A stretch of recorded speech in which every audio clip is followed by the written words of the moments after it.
Uno suele pensar que su propia casa es un lugar relativamente seguro, pero ¿qué pasaría si en el medio de la noche y sin hacer ningún ruido tu hija desaparece? Alguien se la lleva de su propia habitación. Bueno, eso es lo que le sucedió a Elizabeth. Esto es Asesinos al Descubierto. Elizabeth Ann Smarts nació el 3 de noviembre de 1987 en Salt Lake City, Utah, Estados Unidos. Sus primeros años de vida transcurrieron de manera muy normal, con una familia bastante numerosa en su casa. Vivían con sus padres Ed y Lois Smart, con sus 4 hermanos William, Andrew, Edward y Charles, y con una hermanita más pequeña llamada Mary Catherine Smart. Elizabeth asistió a la Bryant Middle School en Salt Lake City, y como les dije, todo en su vida era completamente común y corriente. Pero, y siempre tiene que haber un pero, algo sucedió cuando ella tenía 14 años que cambió su vida para siempre.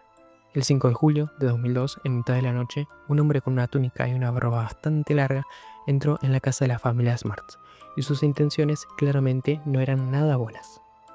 Elizabeth estaba durmiendo en su habitación, que compartía con Mary, su hermanita de 9 años, hasta que un ruido la despertó. Al abrir los ojos, no pudo ver mucho de la oscuridad, pero se escuchó la voz de un hombre que no pudo reconocer. Esta voz le susurró: «Tengo un cuchillo en tu cuello, no hagas ruido, levántate y ven conmigo». Y además la amenazó con que si no le hacía caso iba a asesinar a toda su familia.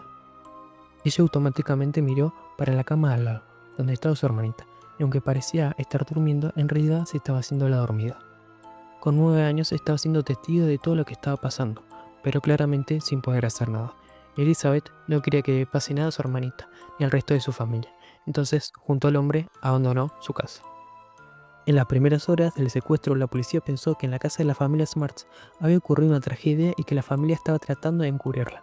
De hecho, directamente estaban buscando un cadáver escondido en la casa y sometieron a toda la familia a un detector de mentiras. Pero después de eso, rápidamente descartaron la posibilidad de que la familia tuviera algo que ver con la desaparición. El primer sospechoso fue Richard Rixey, un exconvicto y criminal profesional que había trabajado un año antes del secuestro en la casa de la familia Smarts. Pero Mary Catherine, que había sido testigo de todo en la habitación, descartó la posibilidad de que él fuera el culpable. Todo Estados Unidos estaba pendiente de la desaparición de Elizabeth Smarts, la niña rubia de 14 años que había sido secuestrada de su propia habitación con toda su familia en la casa, porque además en el último tiempo habían secuestrado varios niños como que fueron uno atrás de otro y sus historias no habían terminado para nada bien.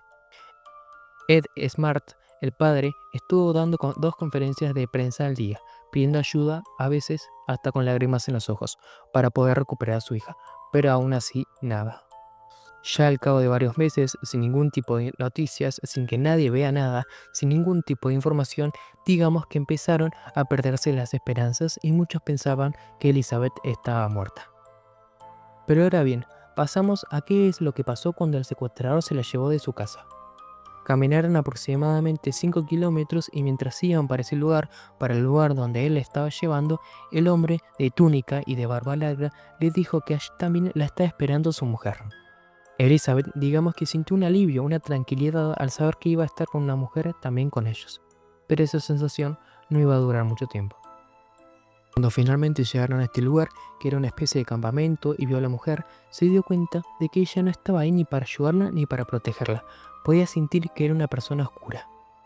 En esta especie de campamento, el hombre obligó a Elizabeth a contraer matrimonio con él, frente y con la ayuda de su propia esposa, mediante una ceremonia mormona. A partir de ese momento, su captor no dejó de abusar de ella, por una supuesta revelación de Dios. Ambos mantuvieron a Elizabeth en cautiverio en condiciones inhumanas, la obligaron a consumir drogas y a consumir alcohol. El hombre, mientras tanto, lo que hacía era usar a Dios para justificar sus obsesiones, que era el sexo y la bebida. También pretendía casarse con 7 mujeres en 7 años y seguir multiplicando esa cifra para formar una familia mormona. Y es por este motivo que también intentó secuestrar a la prima de Elizabeth, pero fracasó en el intento. Mientras tanto, nadie sabía nada de Elizabeth. No fue sino hasta aproximadamente 4 meses más tarde cuando Mary Catherine, que había presenciado de alguna manera todo lo que le había pasado en la habitación en el momento en el que se llevaban a su hermana, conoció una voz en su memoria y pudo identificar que se trataba de la voz de Emmanuel.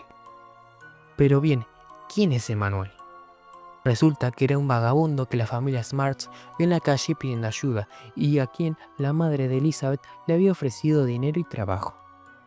En ese momento, él les había dicho que se llamaba Emmanuel, lo cual era mentira. Su nombre real era Brian David Mitchell, de 49 años de edad.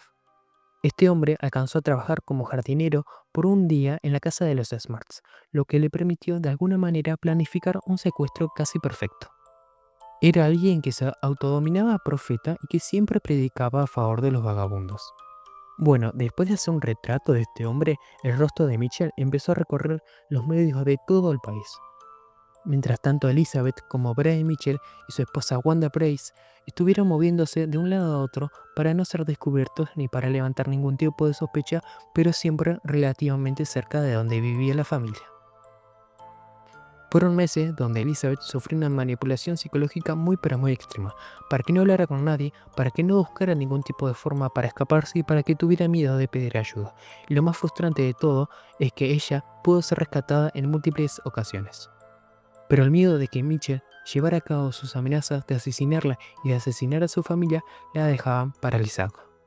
No nos olvidemos de todo esto que tenía 14 años. A ver, la oportunidad más clara que tuvo para escapar fue en una biblioteca de Salt Lake City. Un detective de homicidios se acerca a la niña que estaba junto a la esposa de Mitchell. Cuando el policía se acerca a ellas y le muestra la placa, Wanda le aprieta la pierna a Elizabeth y sabía que eso significaba que no podía decir la verdad de ninguna manera. Después de eso, se les unió Mitchell, que no permitió que el detective apartara el velo de la cara a Elizabeth, con la excusa que estaba violando sus creencias religiosas. Imagínense lo que debe de haber sentido ella cuando el policía dio media vuelta casi convencido de que ella no era Elizabeth Smarts.